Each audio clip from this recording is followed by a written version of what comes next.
What's happening, financial coaches? It's Pete here. I want to talk to you today about something that I call beware of missing context. And this is something that I think can apply to both financial coaches as well as your coaching clients, as well as people out there working on their finances. Because, you know, one of the videos I was thinking of doing was dangerous cliches, and I'm still thinking of doing it because I've heard so many of them over the years, things that, if you work hard, your dreams will come true, right? Almost things that are laws of the universe, and in no way are they laws, rules.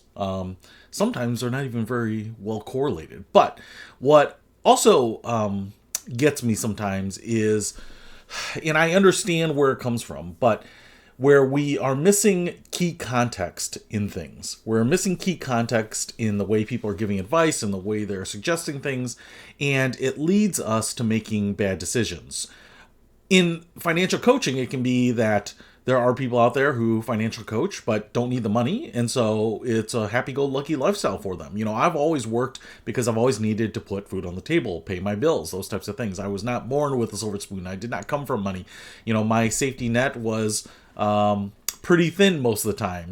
My parents would be there if I needed help and things like that, and you may be in a similar situation. But certainly for me, being an entrepreneur and a sole proprietor and various things, there was not the safety net that there was for, or there is for, other people. And so when things didn't work out, I had to fold up shop pretty quickly, right? And one of the things that happened over the years is that I got to meet people who were giving presentations. And when I was on the speaking circuit a little bit, get to meet other presenters, have dinner, ask them questions, find out more about them. And I'm not saying that anyone is trying to be misleading or untruthful. But what I'm saying is that in most cases, if a person has an hour to give a speech about something or a presentation about something or their background or their history, they often don't have enough time to dive into all the details. And I would also say, to their credit, and hopefully I do it too when you ask specific questions, is that they are pretty transparent about the other things that are, or contribute to their lifestyle, right? Now, some people aren't, and I don't really associate with a lot of those, but I want to give you a couple specific examples of where there was some missing context, and I think it was tempting people to make some poor decisions, right? And there can be many of these, but these are two that come to mind, and they are both people that I've met that do some public appearances. Neither of them are particular celebrities, but in the first case, the key piece of this person's presentation, his presentation, was that quitting my job was the best decision I ever made. And that was kind of a repeated theme in the presentation, is that you have to get out from making someone else rich to make yourself rich. You have to get out from the confines of showing up, ABC, attendance-based compensation, to being scalable, to working smarter, not harder, those types of things. And the case here is pitching to be an entrepreneur, and that's all well and good. And he tells a story of how he decided, he was worried, uncertain about leaving his business or his company as an employee and striking off on his own. However, I think the key piece here is that he became very successful. That was his story. It worked out for him, and leaving the job was what gave him the kick in the pants, the motivation. It gave him self-determination and, a drive on his own and all these other things. But what he doesn't say in the presentation, and what he will tell you if you ask specifically, is that he had been building up his business on the side before he left his job. And at the time he left his job, he was kind of at a crossroads. He couldn't pour more time into the business without hurting his job, and he couldn't excel and get promoted at his job, otherwise his business on the side would suffer, right? So it's kind of one of those things where we have a limited amount of time, and I don't know exactly what the time split was for him, but if he's putting in 40, 45, 50 hours a week at his regular job, my guess is he was probably putting in 10, 15, 20 hours at his side job. So, he's putting in 60, 70-hour work weeks, which is a lot. And if you haven't done 60 or 70-hour work weeks lately, I tell you what, I remember doing that on a project before I left my last employer, and man, that was a long week, especially as I get older. But what he doesn't tell you specifically is that the side business that he had started was generating about $80,000 in free cash flow a year. So it's not like he was thinking about a business and kicking it around and just saying, hey, I don't have the time to jumpstart this thing to get into it. He had been building this and it had a pretty reliable stream of income. And really the calculus here is, if I leave my full-time job and focus exclusively on this now, my business, and make it my single source of income, if I shift those 40 hours a week that I'm working on something else to the business, what can I do with this? Now, it's not like you can take 10 hours a week and just throw on another 40 hours a week and 5x the business. That doesn't work like that. But he was thinking, I can probably get it to 100,000 pretty soon, into 150,000 maybe in a year or two. And so it wasn't as cavalier as you might think. There was a lot of deliberateness behind what he was doing. And I would also say that I wasn't looking at his personal finances. I don't know what kind of lifestyle he was supporting at that point. But, $80,000 is not necessarily a lot of money after taxes and after you pay your self-employment taxes and you pay for your own health insurance and benefits and you put money away for savings, retirement, those types of things, right? It can go pretty quickly. But what I will say is that $80,000 is a large amount of money, and especially in the small business world, I think it's probably above average. And so when you are thinking about leaving a business, and when you were saying, hey, quitting my job was the best decision I ever made, it allowed me to focus on my business, it allowed my business to flourish, and you don't say that the business was producing income that was enough to live on, it sounds a little bit like it's just a matter of putting in the effort, making the time, making the decision to commit to it. And it's more than that. You really have to have the concept proved out. You really have to have started generating that dollar, finding a client, whatever it is, so that you can say, hey, here's my repeatable process for making money, and then I can expand it. Then I can use some extra time to figure out how to scale that up, to be more diligent with it. But, that piece was pretty much left out of the public-facing part of that presentation.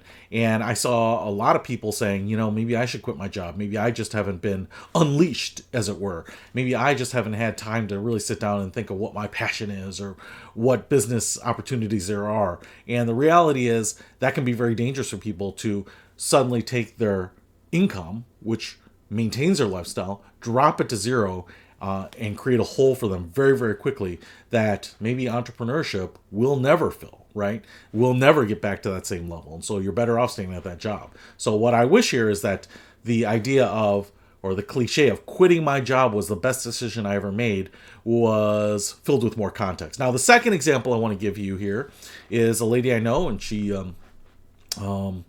has a public persona and puts out a lot of information in there. And one of the things that she says is trust in yourself that it'll work out. Trust that the system works. Trust that there's justice, that there's karma, all these different things that, if you believe in yourself, it will work out. And this is all well and good. She talks about leaving her job, right? And having a family, a husband, kids, a home, various expenses, all these things that she has to think about, in that when she started her business, she started at zero. So it's kind of a different story, that she decided that she was going to leave for her own mental and physical well-being.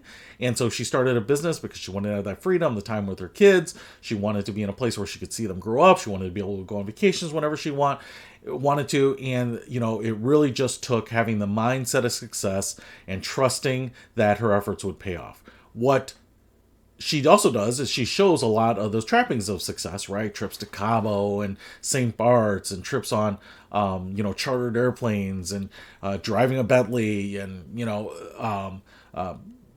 the indoor swimming pool and all these other things, right? That look like it's a success. And when you hear someone that's worked at a regular job and they say, hey, I didn't have a business at all, it was a leap of faith for me to leave. And now they are showing you all of these kind of affectations of success, it might be easy to say, hey, that's a great philosophy. Trust in yourself. Trust in the process. Trust that it'll work out. Trust that the universe is fair. What she never says is that, it's something that it's up to her to disclose it or not, but she is married to the vice president of a very large bank, someone who makes deep into seven figures a year. And so what she has never had to do is actually earn money or be the breadwinner for the household. And in fact, what I know is that the husband has said she can work or not work, but if she wants to work, Any money that she makes will be her own money. That would be her own spending money. That would be her own freedom money. But she would never have to worry about paying for the lifestyle. So, or the living expenses. So he takes care of all of that, and it gives her the opportunity to find her own independence, kind of find her own way, run her own business, but she also doesn't have to worry about it folding. What she also doesn't do is actually pay for any of these trips, right? Any of these extravagances, or what we would consider, what I certainly would consider an extravagance, right? To fly on a private jet, or go to exotic locations at the drop of a hat, or, like I said, have an indoor golf course, and all these things which you would say, wow, these are way above and beyond what the average person can have. But when you have someone who is making tens of millions of dollars a year, and you are saying that, look at my lifestyle, it's because I just trusted in the process. Probably, in my opinion, what you can chalk it up to is that you married very well in this case, or that you have a very clever or hardworking or diligent husband too. I don't think it's a problem to give credit to that, or to say that you have a working spouse. Where I worry about it is a lot of people just looking at the advice and the image of the lifestyle and marrying those two up as cause and effect, right? What it does is I think it can mislead people into saying it's as simple as that. Success is as simple as trusting that it'll work out. Success is as simple as stepping off the deep end and into the pool and diving into uncharted waters and all of these things. And for a lot of people, what they're missing is the added context. And what I'm saying here is that whether we see it as financial coaches, a coach that says, hey, I'm very successful at this, here's my advice, here's how I think you should build your business, feel free to ask. Feel free to ask me if there's any questions. I've tried to be as open as possible about the way I've built my business and the way I work with people. But, there might be details that I haven't shared that might be relevant for you. I'm certainly happy to go into any of that, and kind of give you more insights into, how I did things. The problem with that is times have changed too. Like I said, at the very beginning, I worked workshops. I did a lot of in-person workshops, going to events, doing seminars, presentations, those types of things. The times are different now, but some of these ideas can still work for you, right? The way I got the ball rolling was, I'm married, and so I had a working spouse too, a school teacher. And so it was nice, maybe it wasn't all the income in the world, but it was also nice to have reliable, steady income coming in when some of those months were very, very bad, or some of the months were surplus. We could put those into savings and then draw those down. And so having a second income in the household was a huge factor in me being able to do this and to build that up. So that's some added context which might help you. So I'm also saying that for your clients, when we're working with people and they say, hey, I went to this webinar, or I went to this workshop, or I bought these audiobooks, or whatever it is, and it just says, hey, trust the process, or good always overcomes, or, the hard work begets results, or nice guys finish rich, or whatever it is, right? Whatever the cliche, the slogan, the simplification is, there might be other context behind what made that person pitching that line successful, right? And not necessarily wild success. You don't need Tony Robbins types of success. But one of the things that I think is very binary is either you are maintaining your lifestyle or you're not. And I think most people are going to be happy if they can have independence and maintain their lifestyle. And what happens is that many people say, hey, I don't need a lot of money to live on, $20,000, $30,000 a year. And yet they think that's not hard because they found jobs that can produce that much income for them. But when you go out on your own, having a business that generates free cash flow of $20,000 or $30,000 can be tough, because you probably need to gross that up to $40,000 or $50,000 when you take out all of your business expenses and, like I said, benefits and healthcare and all that type of stuff too, and taxes. So beware of the missing context. That's just one of the things that I've seen, and certainly clients coming to me and saying, hey, I follow this person. They say, just produce more content and that's the key to success, or just believe in yourself and that's going to be successful, or tell your boss that you're quitting, or whatever it might be. Like I said, there are many examples of it, but I think people should try to ask more questions, do their own research. If it's a person with a public facing figure, there might be opportunities to read reviews and to get more details and to read stuff online. For people that might be a little bit more local, it might be worth reaching out to them to have a Q&A with them, to email them some questions, to buy them a coffee and pick their brain. So I think it can really be helpful. And I think in most cases, while some of these sound like they are misleading, I don't know that people are trying to mislead. I think they're trying to make the strongest case possible. And in most cases, if you ask them more probing questions, they're willing to give you more context. So that's it. Hopefully it helps. See you later.